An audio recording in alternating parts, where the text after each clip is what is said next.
Assalamu alaikum grade 4. I am your online English teacher and I hope you guys are doing well at your homes. So grade 4, today we are going to read Oxford Progressive English, page number 12, and it's unit number 2, lesson number 4, sentences. This is unit number 2, lesson number 4 on page number 12 from your Oxford Progressive English. So here is a question. हम यहाँ पे different sentences का use किस तरह से करना है. हम यहाँ पे शुड और शुड नॉट का यूज़ देखेंगे अगेन, और देखते हैं हम यहाँ पे सेंटेंसेस से रिलेटेड क्या पढ़ते हैं. Question exercise number 1 is Dan and Jack are going on a school expedition to Slade National Park with their teacher. Listen to your teacher and underline the correct phrases as shown below. Put the verbs in brackets into the present continuous tense. तो बेटा यहाँ पर हमें तीन बातें बताई गई हैं कि डैन और जैक स्कूल एक्सपीडिशन पे जा रहे हैं टू अ नेशनल पार्क. ठीक है. एक्सपीडिशन क्या होती है बेटा? जब हम किसी भी स्पेशल पर्पस के लिए किसी स्पेशल मिशन के लिए जब पर्पस या कोई स्पेशल अपना मिशन स्टार्ट करते हैं, उस पर वर्क करना, किसी स्पेशल मिशन पे जब हम वर्क स्टार्ट करते हैं तो उसे एक्सपीडिशन कहते हैं. ठीक है. और हमें यहाँ पे करना है, नीचे हमारे पास एक पैसेज स्टोरी दी गई है, उसमें हमें फ्रेजेस जो हमारे पास हर सेंटेंस में टू ऑप्शंस दी गई हैं, टू फ्रेजेस दिए गए हैं, उनमें से कोई एक फ्रेज करेक्ट होगा, हमें उन्हें अंडरलाइन करना है. एंड नंबर 2, हमें जो प्रेजेंट कंटिन्यूस टेंस की जो वर्ब्स हैं, जैसे कि यहाँ पे नंबर 1 लाइन के स्टार्ट में हमें नज़र आ रहा है टुमारो वी आर गोइंग. तो गोइंग जैसे कि गो वर्ब है, अगर इसके साथ आईएनजी लग जाए तो ये प्रेजेंट कंटिन्यूस की पहचान है, क्योंकि प्रेजेंट कंटिन्यूस टेंस में ही हम वर्ब के साथ आईएनजी यूज़ करते हैं. मतलब we are going to national park, Slad national park, it means ये कंटिन्यूस टेंस है, प्रेजेंट कंटिन्यूस टेंस है. तो आईएनजी हम यूज़ ही प्रेजेंट कंटिन्यूस टेंस में करते हैं. तो जहाँ पे भी हमें इस स्टोरी में कंटिन्यूस टेंस नज़र आएगा हम उन्हें ब्रैकेट पुट करेंगे. अब हमें कैसे पता चलेगा हमारे पास? अब हम अंडरलाइन फ्रेज की तरफ आते हैं कि हमें इसमें हर सेंटेंस में टू फ्रेजेस हैं, हमें उनमें से करेक्ट वाले को अंडरलाइन करना है. इसकी पहचान हमें कैसे होगी? उसके लिए बेटा हमें एक पहले डायलॉग या स्टोरी रीड करनी पड़ेगी. उसके बाद ही हम इस चीज़ को देख सकेंगे कि कौन सा फ्रेज राइट है और कौन सा रॉन्ग है. ठीक है बेटा. So for reading this story, I want you guys to open your page number 106 of Oxford Progressive English. So I hope you have opened page number 106 of your Progressive English. Here on the left side, you can see unit number 2, lesson number 4, exercise number 1. सबसे पहले हमारे पास unit number 1 lesson number 2 है, फिर unit number 1 lesson number 5 है, और उसके नीचे है unit number 2 lesson number 4 exercise number 1. हम इस स्टोरी को रीड करेंगे बेटा. Hello everybody, listen carefully. Tomorrow we are going to, this is teacher speaking. ठीक है, this is teacher speaking to students. She is telling in the class, hello everybody, listen carefully. Today we are going to Slad national park for the day यानी पूरे दिन के लिए हम national park जा रहे हैं. फॉर द डे यानी पूरा दिन स्पेंड करेंगे वहाँ पे. We are leaving at 8 o'clock in the morning from the school car park. हम स्कूल की कार पार्क से, यानी जो कार पार्किंग की प्लेस है, वहाँ से सुबह 8 बजे निकलेंगे. First we are going to drive to Slad, पहले यानी वो ड्राइव करके उस पार्क तक जाएंगे. We are meeting our guide Laura, और वो अपनी गाइड लॉरा को मिलेंगे. गाइड क्या होते हैं? जब हम किसी ऐसी प्लेस पर जाते हैं जो बहुत बड़ी होती हैं या बहुत हिस्टोरिकल हों समटाइम्स प्लेसेस, तो वहाँ पे एक गाइड होते हैं, या बहुत बड़े पार्क्स होते हैं, बहुत बड़ी प्लेसेस होती हैं, तो वहाँ पे गाइड्स होते हैं, डिफरेंट पर्सन लोग होते हैं जो कि हमें वो सारा विज़िट करवाते हैं वो जगह, और उसके बारे में सब बताते हैं कि ये क्या चीज़ कैसे बनी, क्या चीज़ कैसे है. ठीक है. तो वो सबसे पहले we are meeting our guide Laura at the park at 10 o'clock. हम 10 बजे अपनी गाइड लॉरा को मिलेंगे.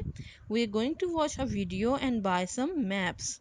हम एक वीडियो देखेंगे, यानी जो उस national park, because national park is so big, जो उस नेशनल पार्क पर होगी उसकी वीडियो होगी सारी, उससे उन्हें हेल्प मिलेगी, ठीक है। एंड बाय सम मैप्स, और उस पार्क के कुछ मैप भी उनके पास होंगे, so that they may not get lost.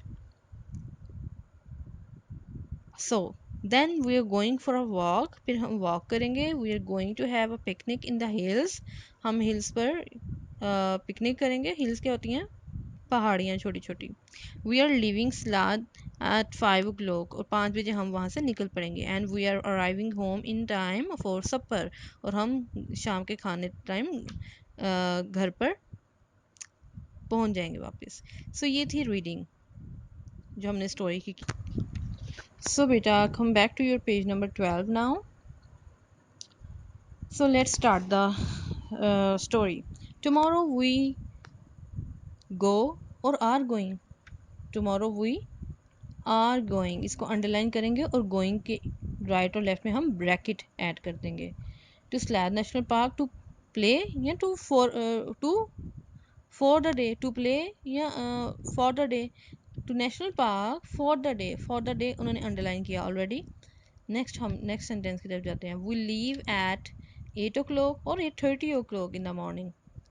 8 o'clock, you will underline 8 o'clock. हमने क्या पढ़ा पीछे? 8 o'clock in the morning from the school car park या car sorry from the school car park or only park from the school car park. First we are going to drive or ride to Salad. First we are going to drive to Salad. We will underline drive, not ride. At the park center, we meet our guide Laura or Paula. Laura, you will underline Laura. We are meeting our guide Laura at the park center at 10 o'clock or 11 o'clock or 12 o'clock. 10 o'clock. We will meet our guide Laura at the park center at 10 o'clock. We are going to watch a video. आप going के right और left पे bracket add कर देंगे. We are going to watch a video and buy some maps. Then we go for a picnic, for a walk or talk. Then we are going for a walk. You will underline walk. You are going. We are going to have a picnic in the hills. We leave Salad at 5 or 6 o'clock. At 5 o'clock, you will underline 5.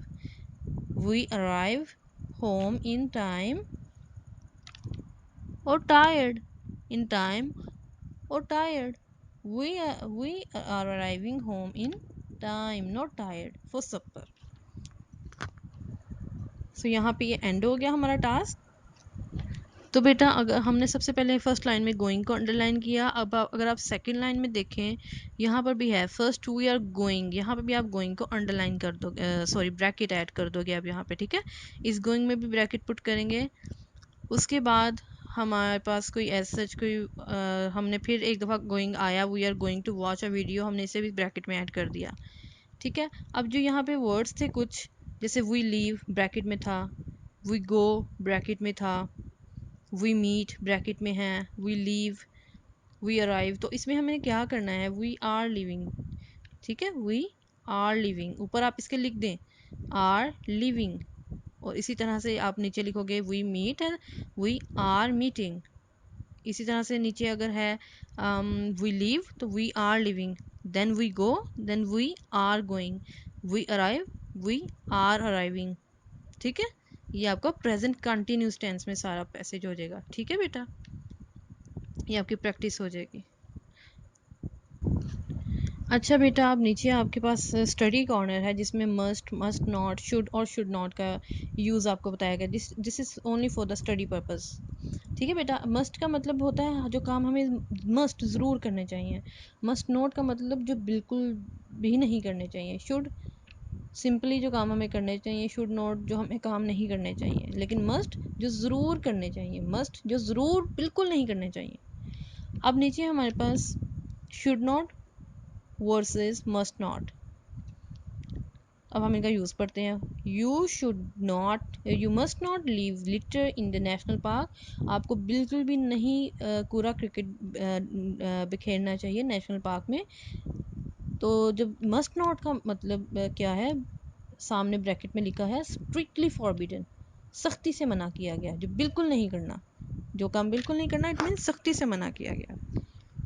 Next है you must take it away with you. आपको इसे अपने साथ ले जाना चाहिए, ठीक है, आपको वहां नहीं फेंकना चाहिए, साथ लेके जाएं अपने। स्ट्रिक्टली इंस्ट्रक्टेड यानी सख्ती से आपको हदायत दी गई है, ये काम जो ज़रूर आपको ऐसा करना है, स्ट्रिक्टली सख्ती से। You should take a bottle of water. आपको एक पानी की बोतल साथ लेकर जानी चाहिए, प्यास लग जाती है ना चलते चलते। स्ट्रॉन्गली रिकमेंडेड यानी जो आपको बहुत अच्छे से आपको रिकमेंड किया गया है, आपको तजवीज़ दी गई है किसी बात की, ठीक है, कि आप ऐसा करो। And you should not wear new boots, not recommended, जिस चीज़ की तजवीज़ नहीं दी गई कि आप ऐसा ना करो, न्यू बूट्स नहीं पहन के जाओ। क्यों? क्योंकि जब हम इतना चलेंगे इतनी मिट्टी में और ग्रास पर, तो ऑब्वियसली न्यू शूज़ ख़राब हो सकते हैं, ठीक है, इतना ज़्यादा चलने से भी। सो ये एक तजवीज़ दी गई है, आइडिया दिया गया है कि new boots, we should not wear new boots, ठीक है। अब नीचे आपके पास है चूज़, शुड और मस्ट। शुड जो काम हमें नॉर्मली करने चाहिए, और मस्ट जो ज़रूर करने चाहिए। Example, your teacher said you must buy an entry ticket at the park entrance. I think number 1, I think you dash carry a raincoat with you. It's normal, I think you should carry a raincoat with you, यहाँ पे हम should लिखेंगे। Number 2, remember you dash follow the guide's instruction. ये ज़रूरी है guide की instruction को follow करना, तो ये must, remember you must follow the guides instructions. Number 3, I think you dash pack a water bottle in your bag. यहाँ पे थिंक, आई थिंक, मुझे लगता है ऐसा होना चाहिए, मतलब ज़रूरी भी है नहीं भी, मतलब जिसमें कोई सख्ती नहीं है। I think you should pack a water bottle in your bag, you should pack a water bottle. Don't forget, भूलना मत, you dash take your litter away with you. आपको अपना कूड़ा, अपना जो आपका ट्रैश होगा वो अपने साथ लेकर जाना है। You must take your litter away with you. Next number 5 is I think you dash take your mobile with you when you go walking. I think मुझे ऐसा लगता है you should take your mobile with you when you go walking. Is it okay? ये done है। अब number 3 की तरफ आते हैं, चूज शुड नॉट और मस्ट नॉट। यू डैश, अब हमने यहाँ पे जो हमें काम नहीं करने चाहिए और जो काम बिल्कुल नहीं करने चाहिए। You dash leave litre anywhere, you must not leave litre anywhere, यहाँ मस्ट नॉट लिखेंगे, आपको बिल्कुल भी कूड़ा क्रिकेट कहीं नहीं बिखेरना चाहिए। Next is you dash drink water from the streams. You should not drink water from the streams, यानी जो नदी नहरें होती हैं वहाँ से आपको पानी नहीं पीना चाहिए। You should not drink water. You dash pick any flowers in a national park. आपको बिल्कुल भी कोई फ्लावर नेशनल पार्क से नहीं तोड़ना। You must not pick any flowers in a national park. किसी भी नेशनल पार्क से आपको कोई भी फ्लावर्स पिक नहीं करने, नहीं तोड़ने। यू डैश लाइट फायर्स, आपको आग नहीं जलानी चाहिए बिल्कुल भी। You must not light fires. You dash climb cliffs, you should not climb cliffs, आपको पहाड़ियों पर नहीं चढ़ना, ठीक है, जैसे नेशनल पार्क्स में पहाड़ियाँ भी हैं, क्लिफ्स भी हैं, so you should not climb cliffs. So it was और टुडेज लेक्चर, इसमें हमने क्या सीखा, हमने सेंटेंसेस से रिलेटेड हमने प्रेजेंट कंटिन्यूस टेंस सीखे, हमने शुड नॉट, मस्ट और मस्ट नॉट में डिफरेंस क्या है ये हमने पढ़ा। एक्सरसाइज अगर आप इसको ध्यान से करेंगे तो आपको समझ आएगी कि इसमें क्या डिफरेंस है और इनका यूज़ कैसे करना है बेटा। और प्रेजेंट कंटिन्यूस की पहचान आपको बताई, जब किसी भी सेंटेंस में हम आईएनजी का यूज़ करते हैं तो ये पहचान है कि ये प्रेजेंट कंटिन्यूस आर के साथ, जैसे वी आर गोइंग, आपने पढ़ा होगा, अगर उस स्टोरी को आप दोबारा पढ़ें पीछे जाकर पेज नंबर 106 पर, तो हमने आर का यूज़ पढ़ा। आर प्रेजेंट के लिए यूज़ होता है हमेशा बेटा, आर या इज या एम, जैसे I am going, you are going, he is going. So is, am और आर ये किस चीज़ के लिए यूज़ होते हैं बेटा? प्रेजेंट के लिए, present continuous tense. Is that clear? So this was our today's lecture. Let's meet in the next one. Till then, Allah Hafiz. Take care.